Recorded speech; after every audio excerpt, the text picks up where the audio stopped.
Come on in, hit that like button as you come in.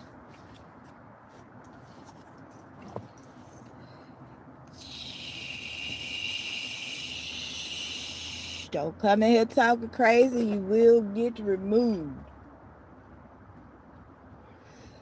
This is the Great Tribulation. All right. You are currently under judgment of the Most High God. People, come on in, come on in, come on in. I am your great maestro. I will lead you either into the kingdom of heaven or into your destruction, into the abyss. Your choice. So,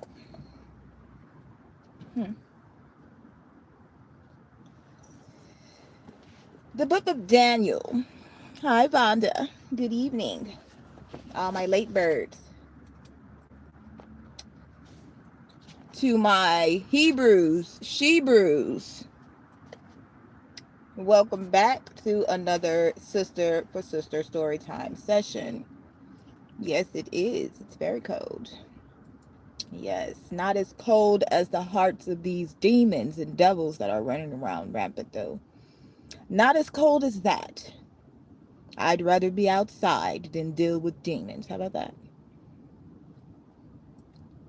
So, we're talking about the angels of, yeah, you don't have to hear it, darling. It's your judgment. It's your funeral. It's your funeral. Nobody can see your message. I'm not going to mention your name. My headers, I give them no name. They have no name, no power, no clout. Go thine way, evil ones. Okay? For those who have ears to hear and eyes to see, that's what I'm here for. Not here for your drama, your negligence, your busybodiness, or any of that. You're a hater of the Most High. You don't want to hear what I'm talking about? That's what you are. You're a hater of the Most High and the righteous. I don't care what you're over here for. I'm not the place, this ain't the place for drama. So, let us continue with our studies of the AOD, the Anno Domini, the angel of death. You see the title of the live stream.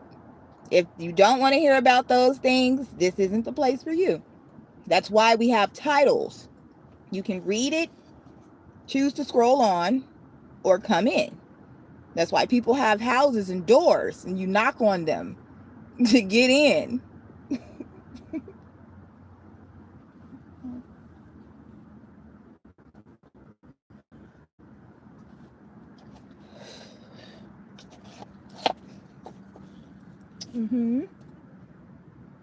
So, the angel of death. I'm not here to answer your questions, darling. You can answer your own questions. The father of lies, the lord of the flies. Okay.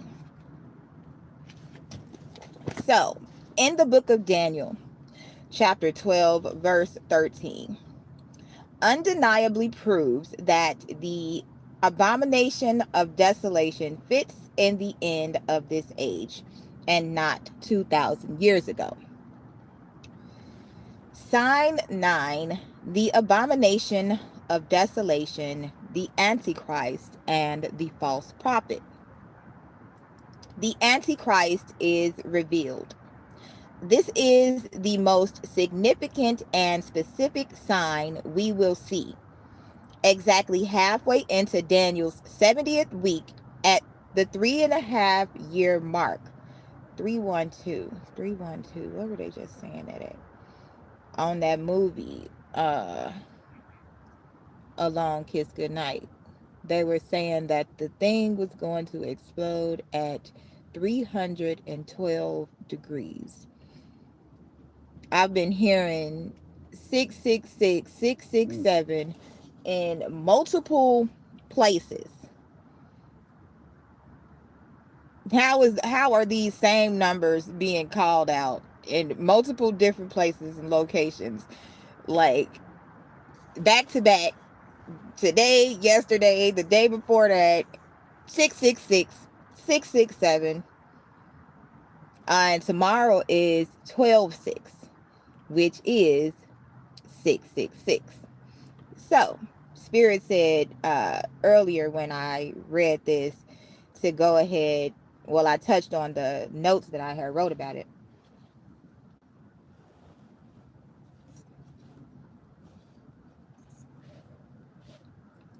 Spirit said, go ahead and read it. This is the message for the weekend.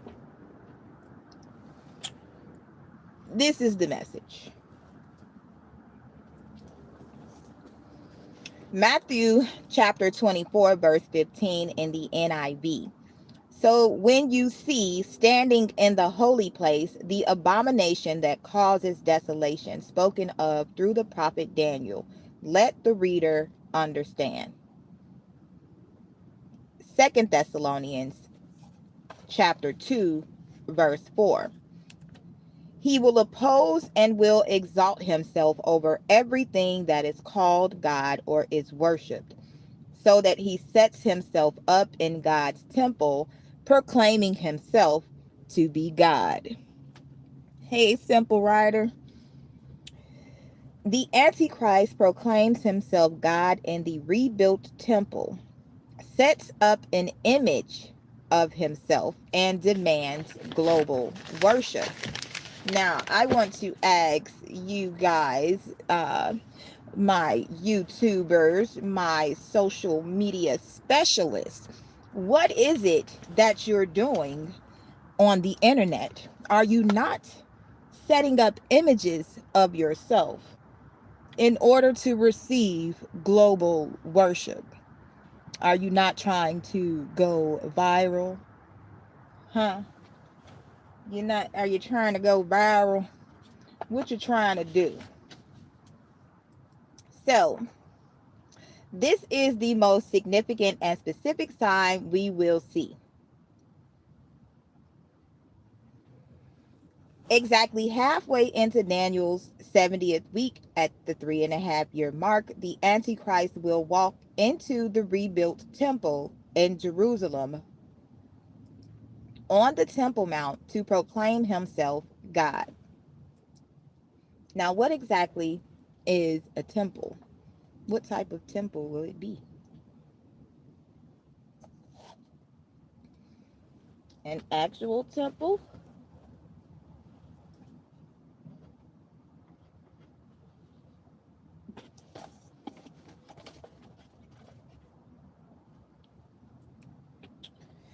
Or is it the physical vessel of being a person? So this is the pivotal event the Bible warns us about. For this point on, Satan will reign through the Antichrist for another 3.5 years. It will be the most horrible period of history that ever occurred. I am awesome. I'm feeling better now than I was yesterday. The second beast, the false prophet. During Daniel's 70th week, a second beast arises known as the false prophet. The false prophet will be cloaked in religion and will be given supernatural powers, which he will in the service of the Antichrist. The false prophet will perform great miracles in the name of Antichrist and will use his demonic powers to deceive men into worshiping the Antichrist as God. The false prophet is also Antichrist's henchman. He will be responsible for the creation of the speaking image of the beast and will oversee the use of the mark of the beast, 666, as a tool to separate the Antichrist followers from those loyal to Christ. Revelation chapter 13, verse 11. Then I saw another beast. This second beast is called the false prophet, indicating that he will come cloaked in religious power, coming out of the earth. Hey, it's just a story, right? It's just a story. No clear nationality is revealed. He had two horns. In the Bible, horns are symbolic of authority and power. Like a lamb, outwardly the false prophet appears to be a gentle man of God, perhaps even outwardly Christian, but he spoke like a dragon. The false prophet will speak words of Satan, and he too will blaspheme God. He, the false prophet, exercised all the authority of the first beast, the Antichrist. On his behalf, the false prophet will work for the Antichrist. He will be the Antichrist's right-hand man, or more accurately, his henchman, and made the earth and its inhabitants worship the first beast. The false prophet will attempt to capture the religious loyalties of men and to force all to worship the Antichrist. So, what does that say? Whose fatal wound had been healed.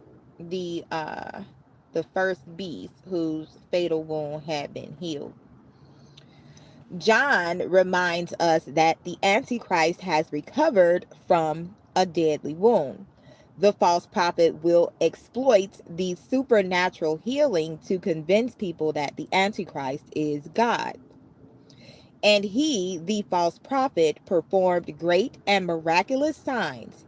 The false prophet will attempt to authenticate the Antichrist as God by performing supernatural feats, even causing fire to come down from heaven to earth in full view of men.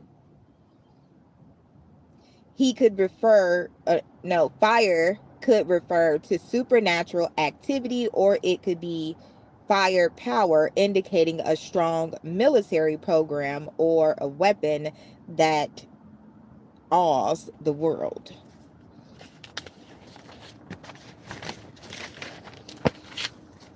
He is able to duplicate the miracles of the two witnesses. The speaking image of the beast. Revelations chapter 13, verse 14.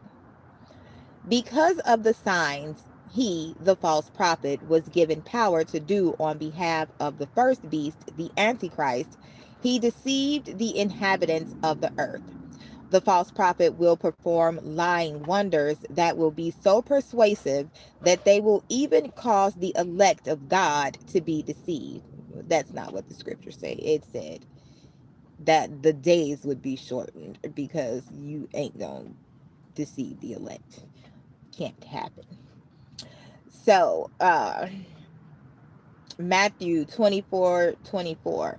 The false prophet's ability to deceive with these miraculous signs will be incredible.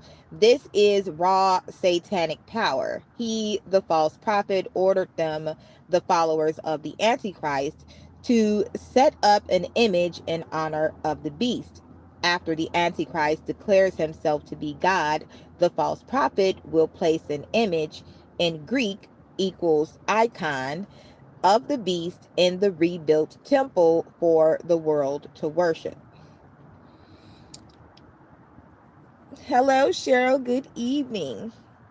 Welcome to evening class.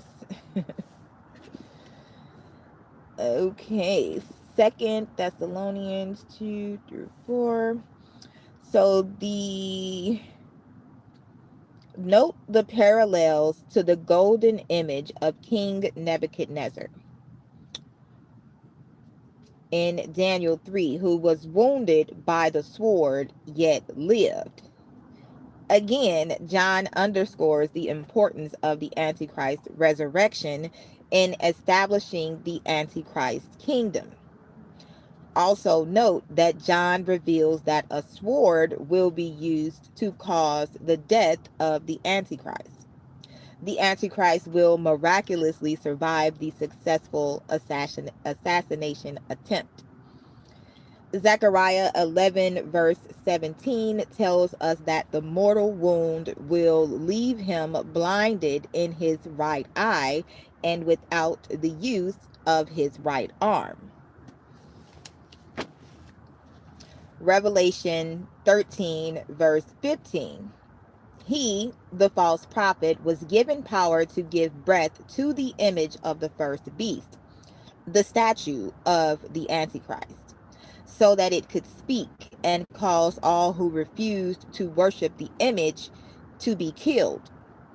The statue of the Antichrist will literally come alive and be able to speak and have life. This speaking image of the beast will command the death of those who do not worship the Antichrist.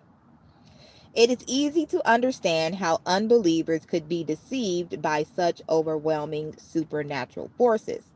This is the beginning of tremendous supernatural activity and demonic oppression that will occur during Daniel's 70th week.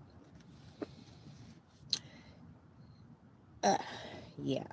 The mark of the beast, 666. The false prophet will force the world to take the mark of the beast, which is the number 666. The mark of the beast serves two purposes. First, it will separate the followers of the Antichrist from those who reject his blasphemy. Remember, there will be those who, although they do not believe in Jesus, will see through the Antichrist deception and will refuse to take the mark of the beast. Chief among these groups will be the 144,000 Jews. Those without the mark of the beast will be easily identified as enemies of the Antichrist empire and will be persecuted.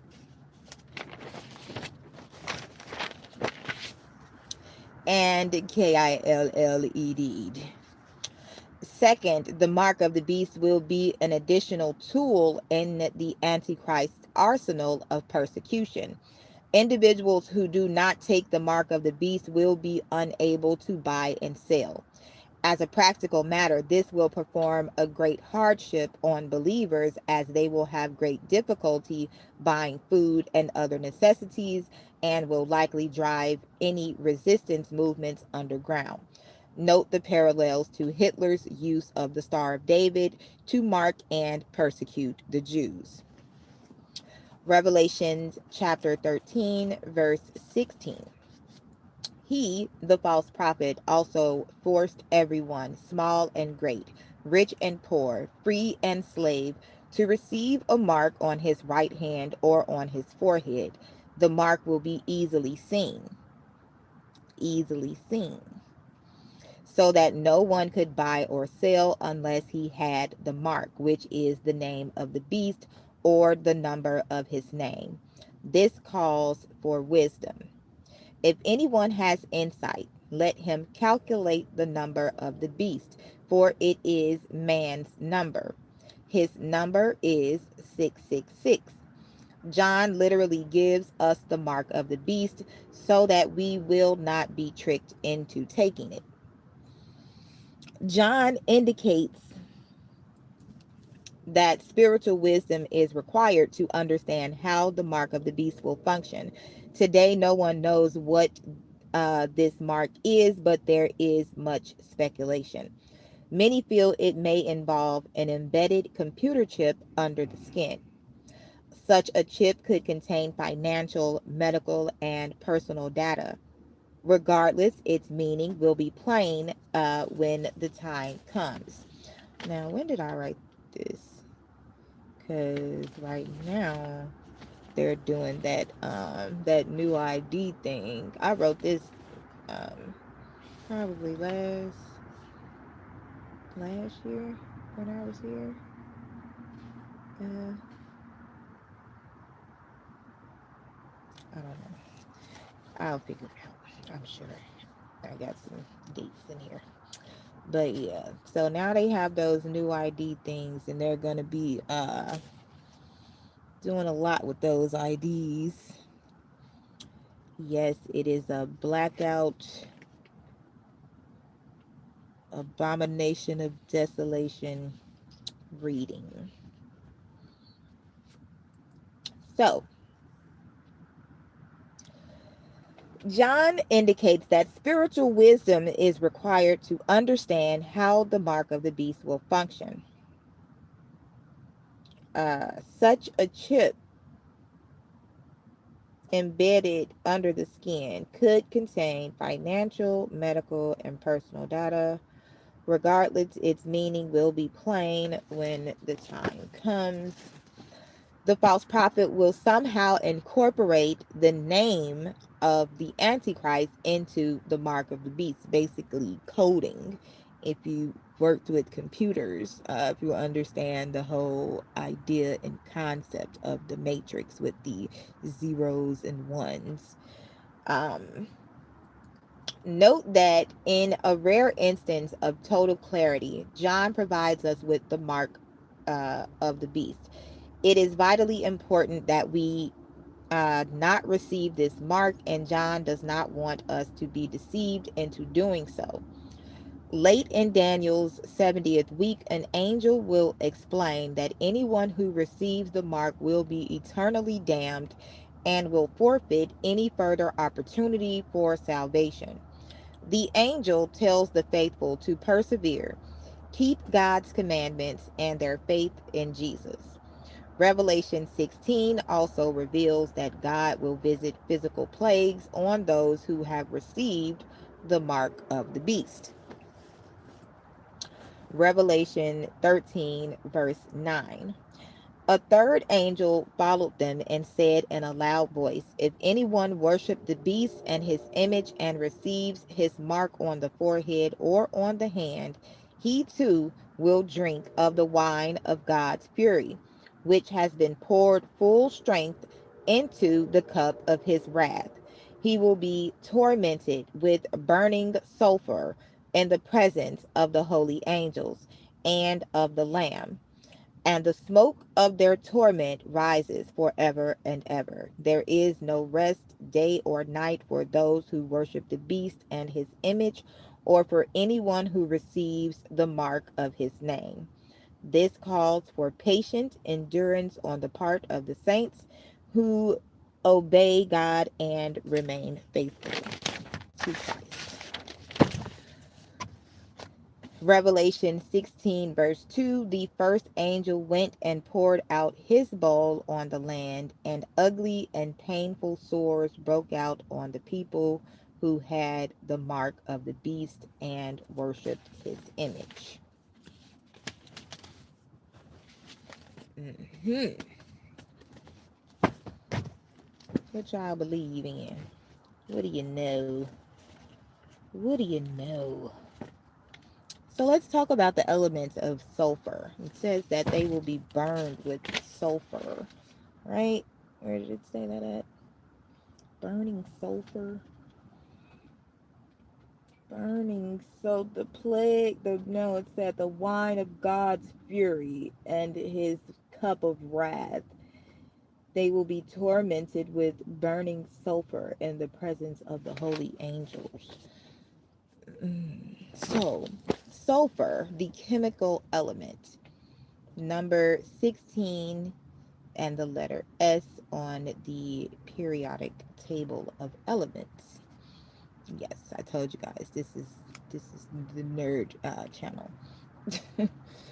So sulfur, also spelled Sulphur in British English, is a chemical element. It has symbol S and atomic number 16. It is abundant, what does that say? Multivalent and non-metallic. Under normal conditions, sulfur atoms form cyclic octatomic molecules with the chemical formula S8. Elemental sulfur is a bright yellow crystalline solid at room temperature. The boiling point is 444 degrees Celsius.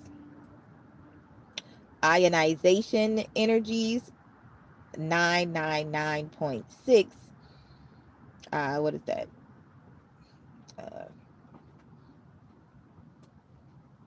some molecules. Okay, so sulfur is the 10th most abundant element by mass in the universe and the 5th most abundant on Earth.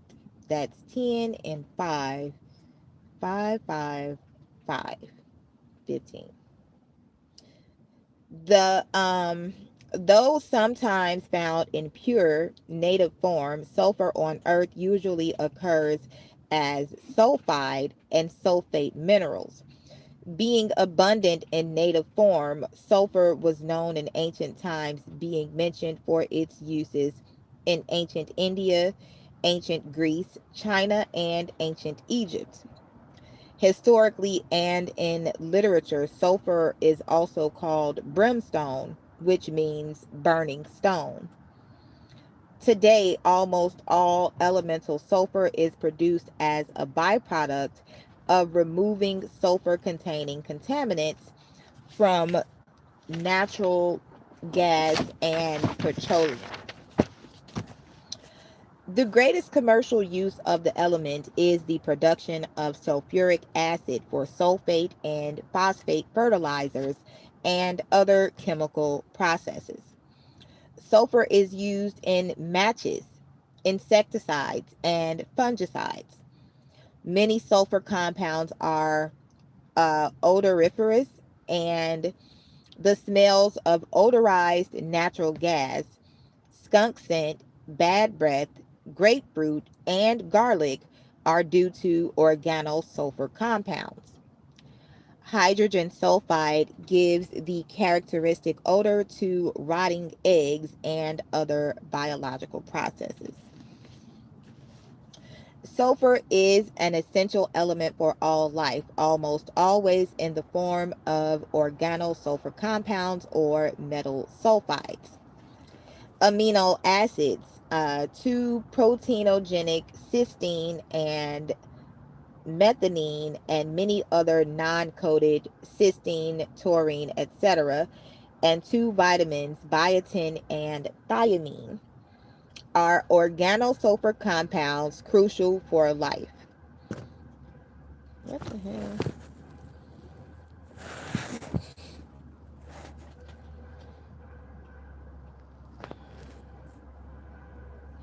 What is going on? Okay. Okay, so sulfur is one of the core chemical elements needed for biochemical functioning and is an elemental macronutrient for all living organisms. Characteristics. As a solid, sulfur is a characteristic lemon yellow. I saw a lemon tree earlier, and I'm trying to make some. I need some lemon water. So funny. Lemon yellow when burned. Sulfur melts into a blood red liquid and emits a blue flame. Okay. Not gonna give y'all too much nerdiness. Let's see. We got sulfur. Okay.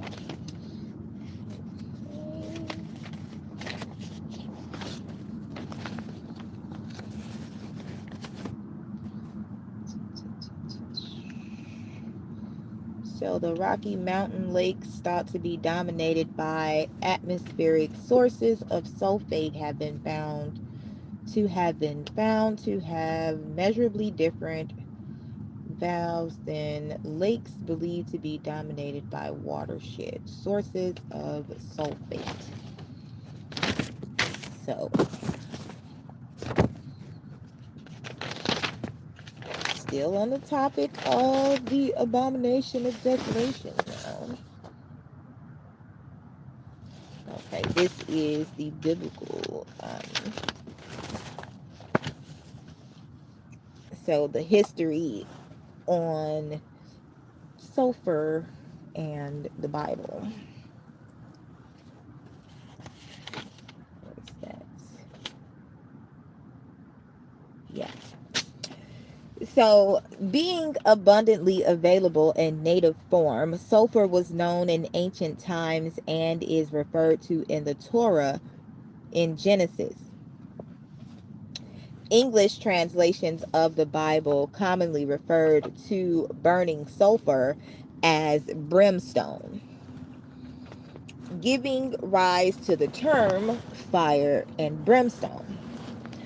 Sermons in which listeners are reminded of the fate of eternal damnation that awaits the unbelieving and unrepentant. It is from this part of the Bible that hell is implied to smell of sulfur, likely due to its association with volcanic activity. According to the Ebers Papyrus, a sulfur ointment was used in ancient Egypt to treat granular eyelids. Sulfur was used for fumigation in pre-classical Greece. This is mentioned in the Odyssey. Pliny the Elder discusses sulfur in Book 35 of his Natural History, saying that its best known source is the island of Melos. He mentions its use for fumigation, medicine, and bleaching cloth.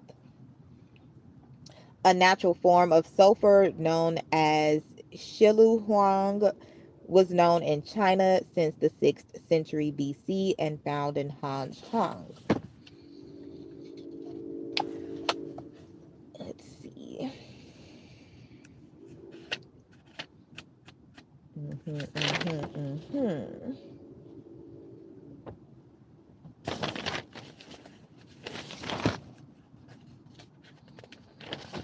So enough of that. You can read more about the fire and brimstone on your own.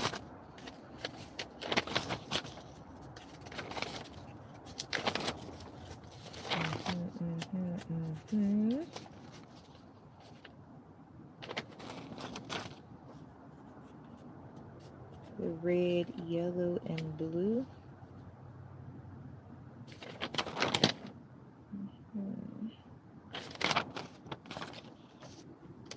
Okay. So, fire and brimstone. Fire and brimstone is an idiomatic expression for referring to God's wrath found in both the Old and New Testament in the Bible.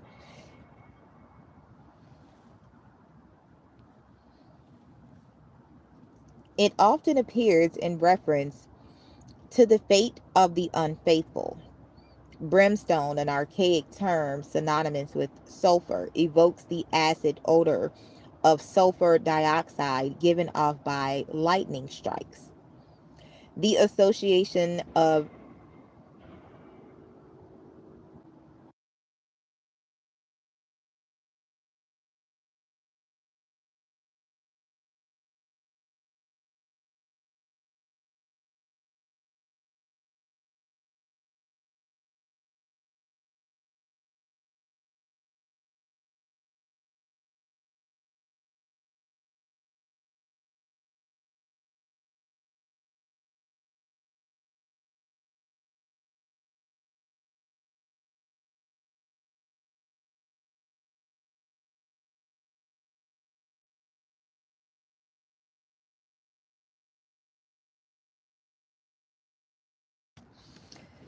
yeah, okay, so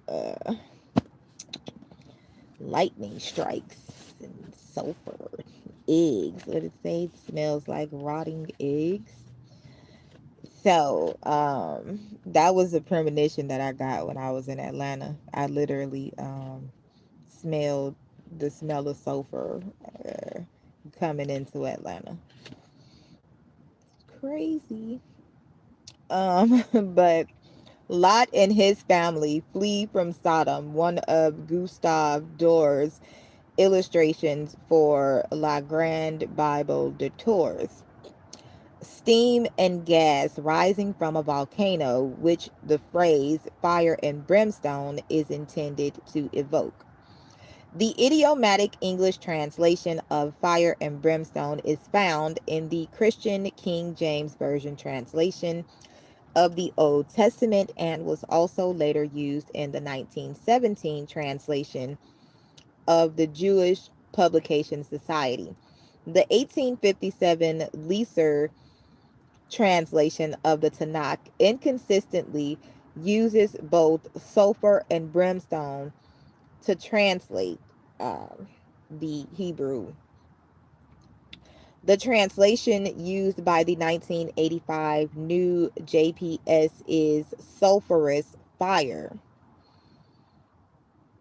The Omni barcodes. Yes, always about those codes. Okay. Let's get you on up out of here.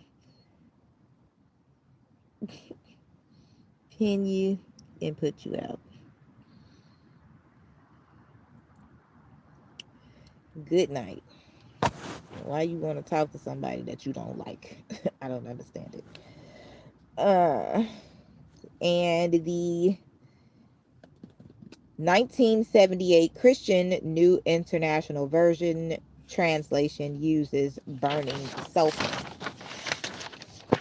So, used as an adjective, fire and brimstone often refers to a style of Christian preaching that uses vivid descriptions of judgment and eternal damnation to encourage repentance, especially popular during historical periods of great awakening.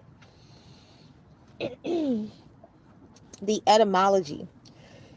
According to Strong's Concordance, the term translated as brimstone, Hebrew gofret, is the adjectival form of gopher, which is used earlier in the Hebrew Bible to denote the wood, which was used to build Noah's Ark. In this view, the term would not denote sulfur, but instead some sort of derivative of the wood or its tree, which was presumably flammable. Ooh, the resin. Ooh. Sorry, guys. Had an epiphany. So, Strong concludes that gofret must therefore refer to the plant's resin, as resin's flammable nature was both known and widely exploited during ancient times. The Septuagint translates the Hebrew term as, what is that, theon, a word which shares the root of the verb thumio, or I'm going to say thumio, which means to burn or to smoke. This unambiguously refers to sulfur, as Pliny the Elder writes that the substance was widely used as a fumigant, medicine, and bleaching agent. Compounding this, the Targum Jonathan translates the Hebrew gofret as kivreta, Aramaic, a term used several times in the Talmud for a substance which was used to bleach clothing. References in the Old Testament. The Old Testament uses the phrase fire and brimstone in the context of divine punishment and purification.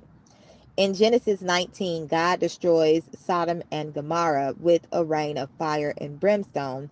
And in Deuteronomy 29, the Israelites are warned that the same punishment would fall upon them should they abandon their covenant with God.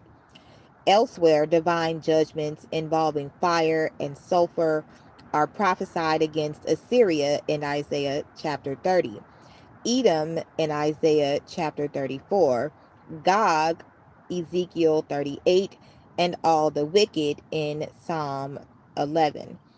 The breath of God in Isaiah chapter 30, verse 33, is compared to brimstone. The breath of Yahweh, like a stream of brimstone, doth kindle it.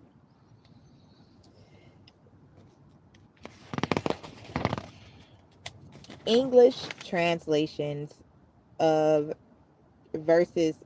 English translations versus mentioning brimstone in the Tanakh. Genesis 19, verse 24. Then the Lord caused to rain upon Sodom and Gomorrah brimstone and fire from the Lord out of heaven. Deuteronomy 29, verse 23. And that the whole land thereof is brimstone and salt and a burning, that it is not sown, nor beareth, nor any grass groweth therein, like the overthrow of Sodom and Gomorrah, Admah and Zeboim, which the Lord overthrew in his anger and in his wrath.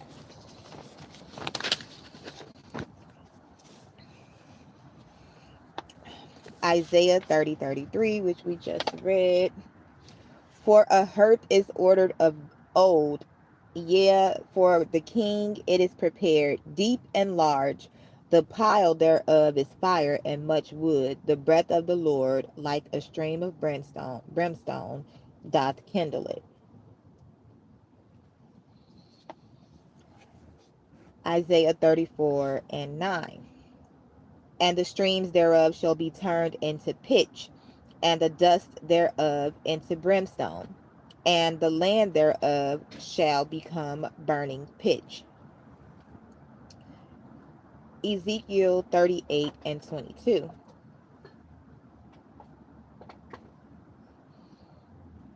And I will plead against him with pestilence and with blood, and I will cause to rain upon him and his bands, and upon the many peoples that are with him, an overflowing shower, and great hailstones, fire and brimstone. Psalm 11:6. Upon the wicked he will cause to rain coals, fire and brimstone, and burning wind shall be the portion of their cup. Job chapter 18, verse 15. There shall dwell in his tent that which is none of his, brimstone shall be scattered upon his habitation. In Christianity, fire and brimstone frequently appear as agents of divine wrath throughout the Christian book of Revelation, culminating in chapters 19 through 21, wherein Satan and the ungodly are cast into a lake of burning fire, lake of fire burning with brimstone.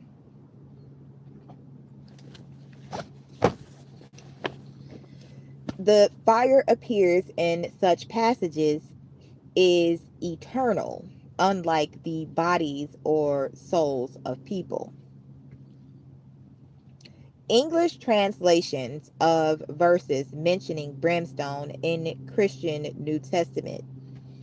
Good evening, Big Up. Luke chapter 17:29. But the same day that Lot went out of Sodom, it rained fire and brimstone from heaven, and it destroyed them all.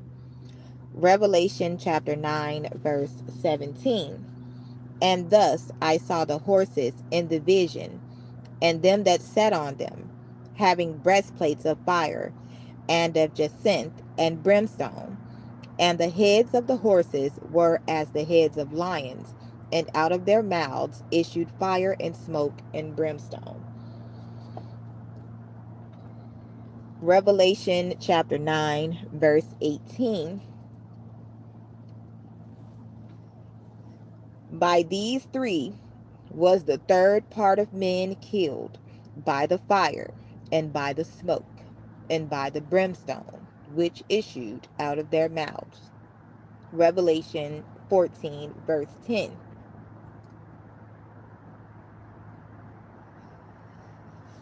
The same shall drink of the wine of the wrath of God, which is poured out without mixture into the cup of his indignation.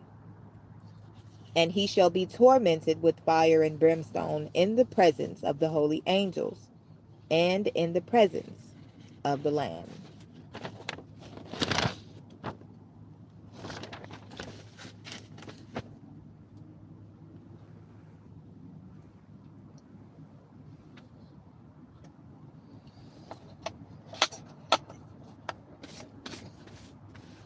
Revelation 19, verse 20. And the beast was taken, and with him, ooh, I need some water.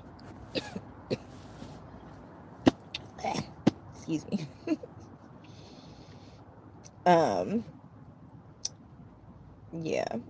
And the beast was taken, and with him the false prophet that wrought miracles before him, with which he deceived them that had received the mark of the beast, and them that worshipped his image. These both were cast alive into a lake of fire, burning with brimstone. Revelation chapter 20, verse 10.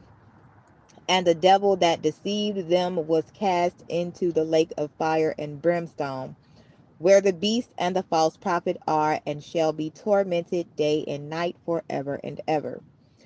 Revelation 21, verse 8.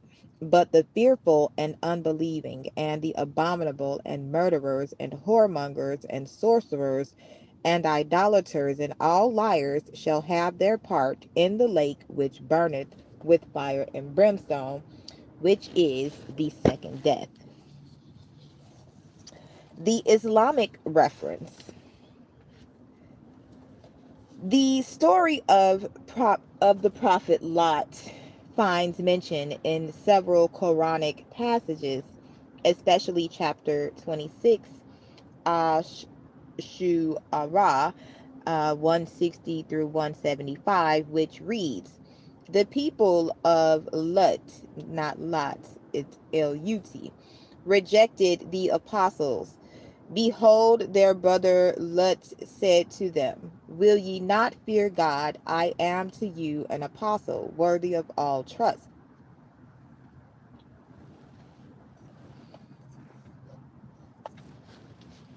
So fear God and obey me.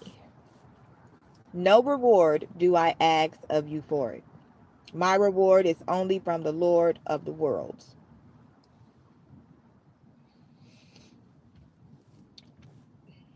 Of all the creatures in the world, will ye approach males and leave those whom God has created for you to be your mates? Ooh. Nay, ye are a people transgressing all limits. They said, if thou desist not, O Lut, thou wilt assuredly be cast out. He said, I do detest your doings. O my Lord, deliver me and my family from such things as they do. So we delivered him and his family, all except an old woman who lingered behind. But the rest we destroyed utterly.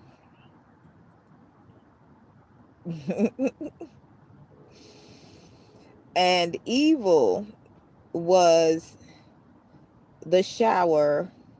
What is it? No. We rained down on them a shower of brimstone, and evil was the shower on those who were admonished, but heeded not. Verily, in this is a sign,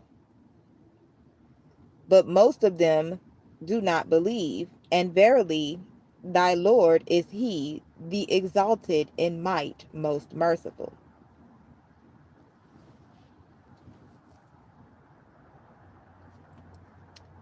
History. According to Josephus, now this country is then so sadly burnt up that nobody cares to come at it. It was of old a most happy land, both for the fruits it bore and the riches of its cities, although it be now all burnt up. It is related how for the impiety of its inhabitants it was burnt by lightning, in consequence of which there are still the remainders of that divine fire, and the traces or shadows of the 5 cities are still to be seen. The Jewish War Book 4, in reference to Sodom. Interesting. 5 cities, 5 civilized tribes, Native Americans. Puritan preacher Thomas Vincent, an eyewitness of the Great Fire of London. Anybody heard of the Great Fire of Chicago? Anybody ever heard of Little London uh, in Chicago? The I think it's located right off 95th Street. But yeah. So, an eyewitness of the Great Fire of London authored a book called Fire and Brimstone in Hell, first published in 1670. There's that 6-7. Say you're aware of that? Yeah, so let's put 2 and 2 and 4 and 4 together. See what we come up with. Upon the wicked he shall rain snares, fire and brimstone, and a horrible tempest. This shall be the portion of their cup. Preachers such as Jonathan Edwards and George Whitefield were referred to as fire and brimstone preachers during the First Great Awakening of the 1730s and 1740s. Edwards's Sinners in the Hands of an Angry God remains among the best known sermons from this period. Reports of one occasion when Edwards preached it said that many of the audience burst out weeping and others cried out in anguish or even fainted. Yes, yes, yes, yes. Now, I had something written down in here about the Tootsie Pop. The lollipop. I kept seeing owls last year. It was yeah, like it'll be little statues in people's yards. Then I found a bag and it had a little the little Tootsie Pop owl in there. And and the sucker, was it a sucker? Something, I took a picture of it. It was crazy. So I wrote something down about the Tootsie Pop. Something about the Tootsie Pop. Something about the Tootsie people. Probably. Then we have something here about Papa Legba. Who knows about Papa Legba?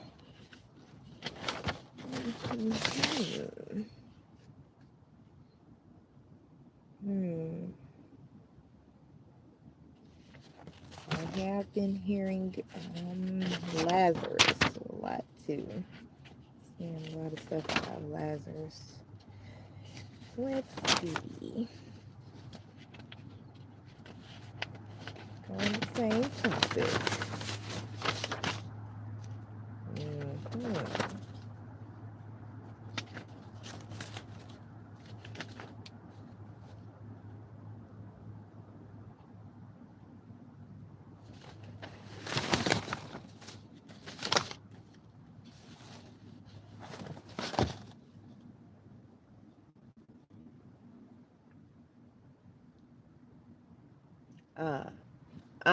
Okay, now I know why I wrote what I wrote. So, in regards to the antichrist, yeah, you said a Tootsie Pop is suspicious. I don't know. It was crazy. I gotta go look at my memories now to see what I had saw.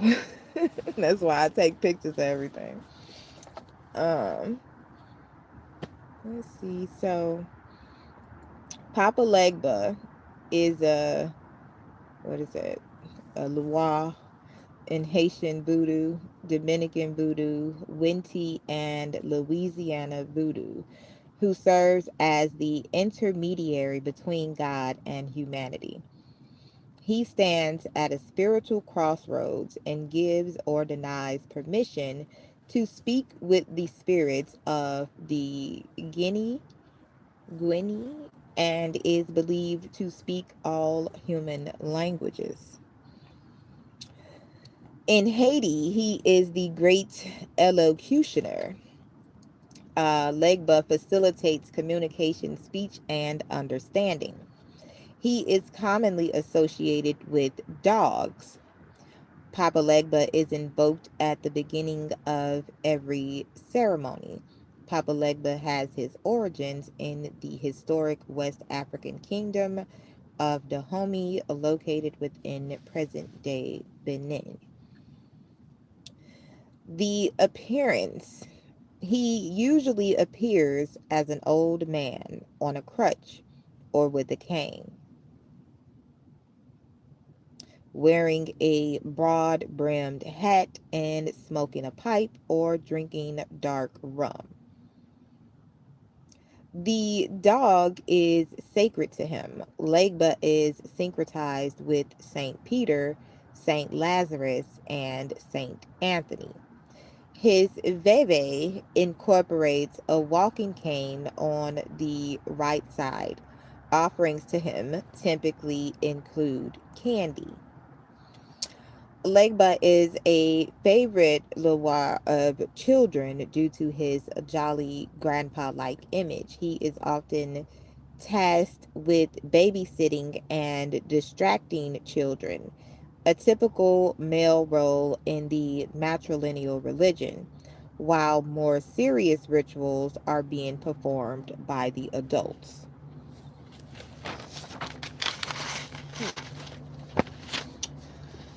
Alternative views.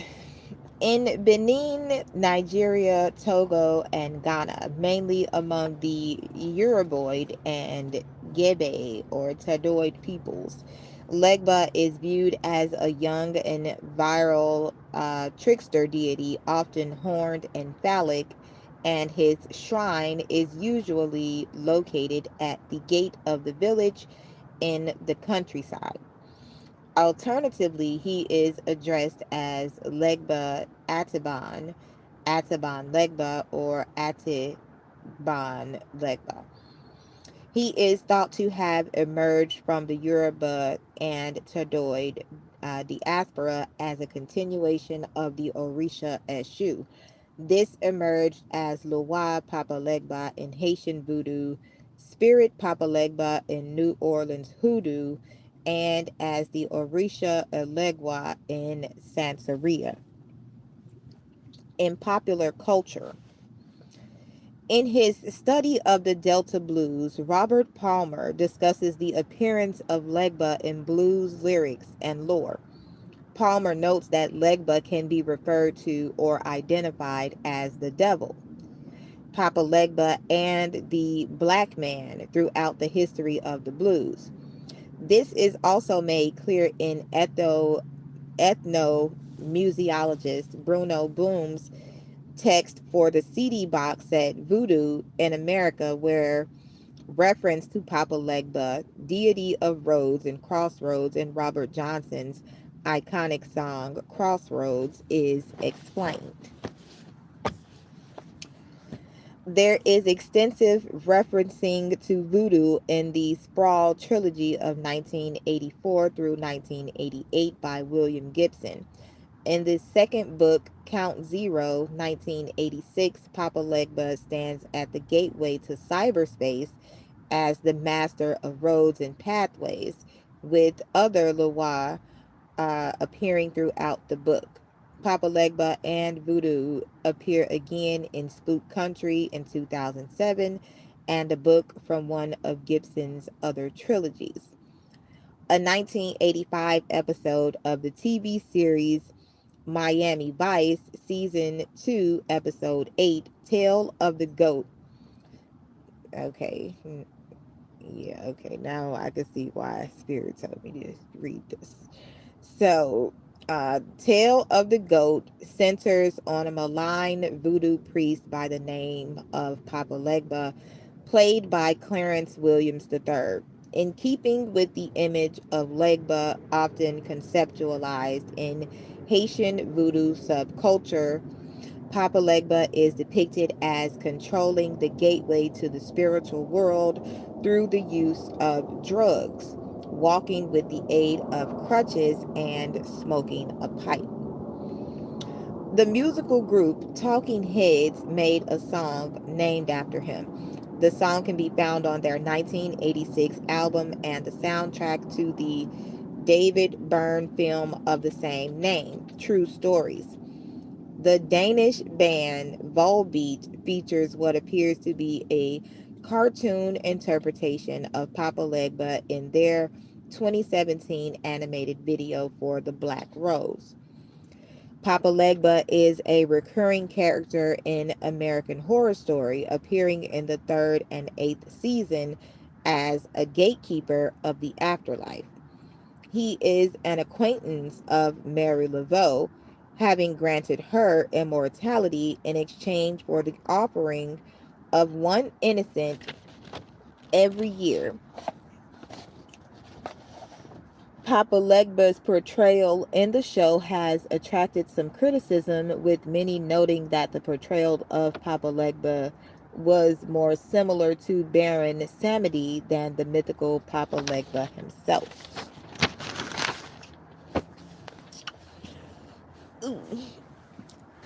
Ishu, or Eshu, or Esu, is a pivotal Orisa, Irunmule, in the Yoruba spirituality known as Isese. I don't know. Eshu is a prominent primordial divinity, a delegated Irunmule sent by the Oludumare, who descended from Ikole Orun and the chief enforcer of natural and divine laws. He is the deity in charge of law enforcement and orderliness, as as the religion has spread around the world. The name of this Orisha has varied in different locations, but the beliefs remain similar. No, it's a blackout. Trickery, Crossroads, or are you talking about the chat? It's just slow. Trickery, Crossroads, Misfortune, Chaos, Death, Travelers, Messenger. Overview. The other names of the Arun Mole called Esu includes Elejelu, Olulanu, Obasin, Larumu. I'm not going to read all them names. But he is supposed to be a powerful, relevant, and ubiquitous, to the extent of having every day of the 4-day ancient traditional Yoruba week as his day of worship. Ojo Ose, unlike all other Irumoles and Orishas, who are primordial divinities and deified ancestor spirits,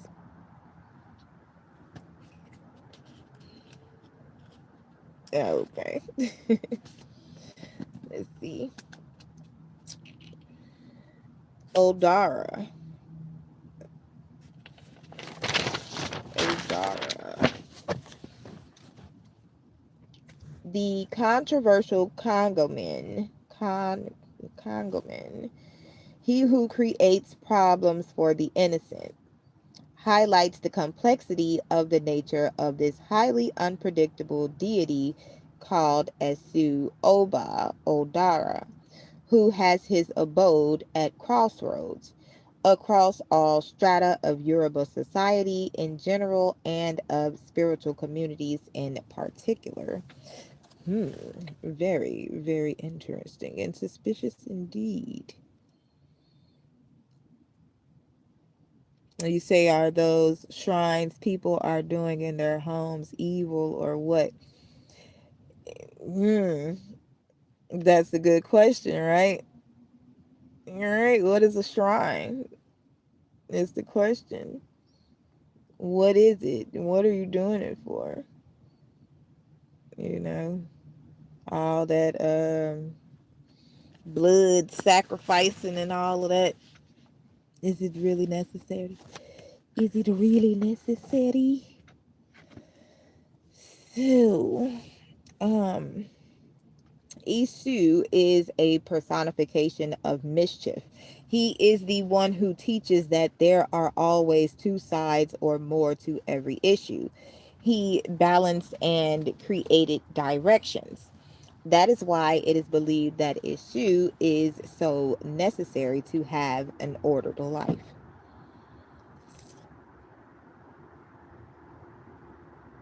According to Aluwo Aderemi, from Oyo Alafin to the criminally minded who celebrate wickedness, injustice, and immorality in unrighteous people. Eshu Lalu is evil and devilish, whilst Laroy Anjangalo is an awesome and persuasive deity to pious and morally upright people who place a premium on justice, morality, and good character. Eshu is the messenger not only to the Aludamar, but also to the other Ironmos or Orisas. He is also the intermediary between Ajoguns, the evil spirits, to the Ironmos or Orisas. I'm tearing them words up. One guy adds Reese's and Hershey's to the shrine, and rum, says the gods love it. And they're praying to another god. Hey, hey. Got to look at the character of the people. What are they doing? Why are they doing it? Most of them do it for money. So, what are you doing it for? What are you doing?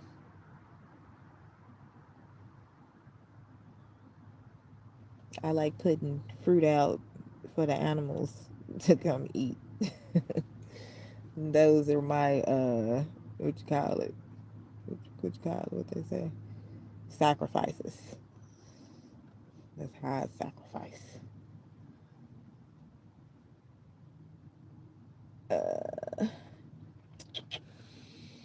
Oh, there's say right there.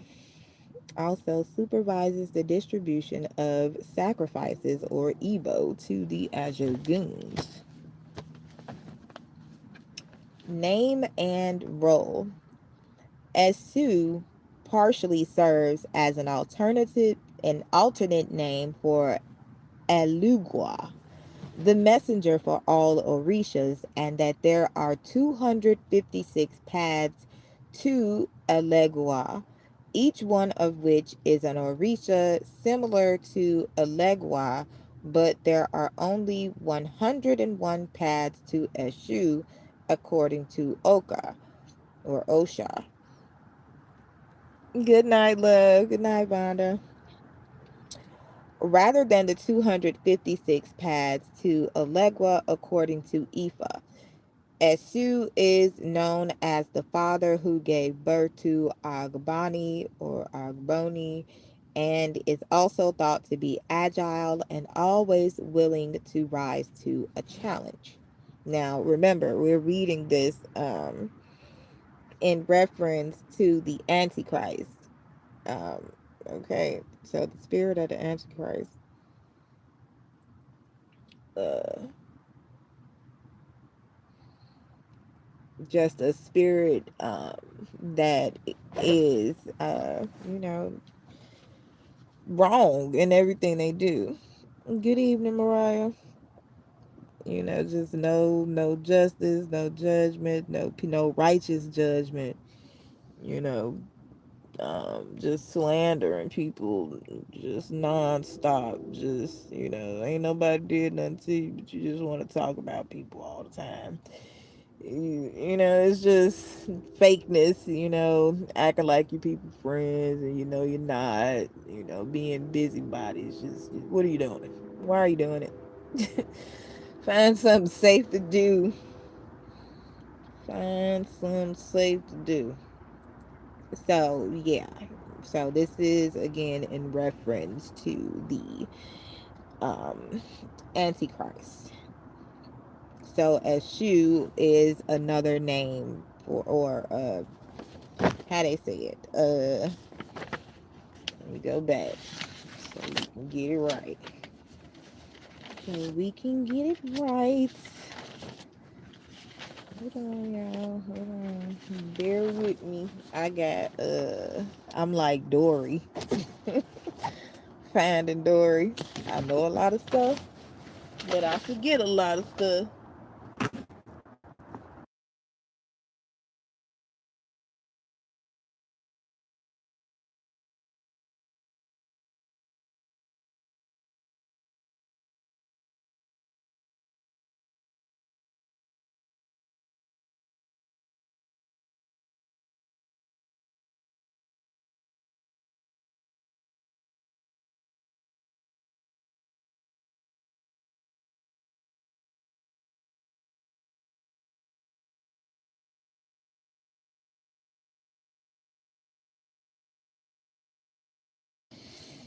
Excuse me.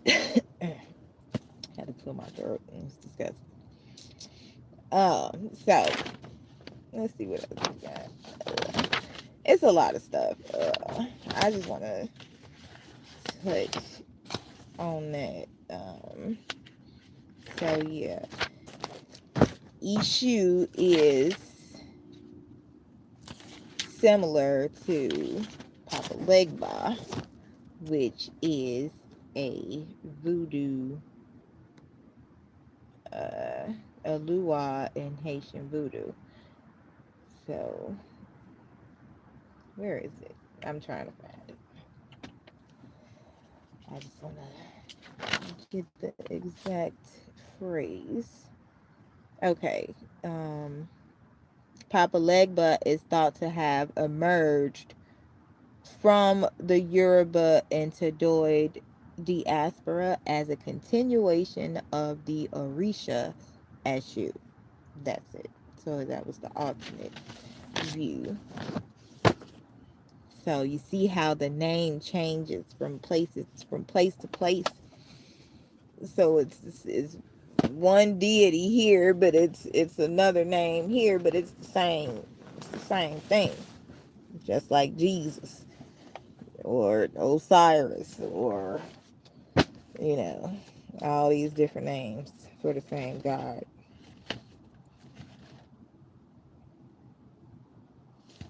They take people's culture and move it over here and over there and everywhere.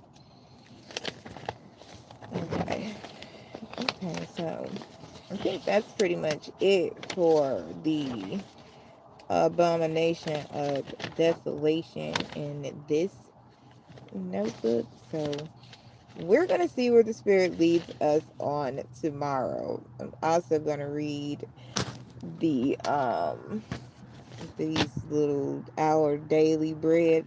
Spirit told me to open that up today. So we're going to start off with that in the morning for the 3rd, 4th, and the 5th of December. We're going to read all three. Okay. So yeah. All right, guys. I will see y'all bright and early in the morning.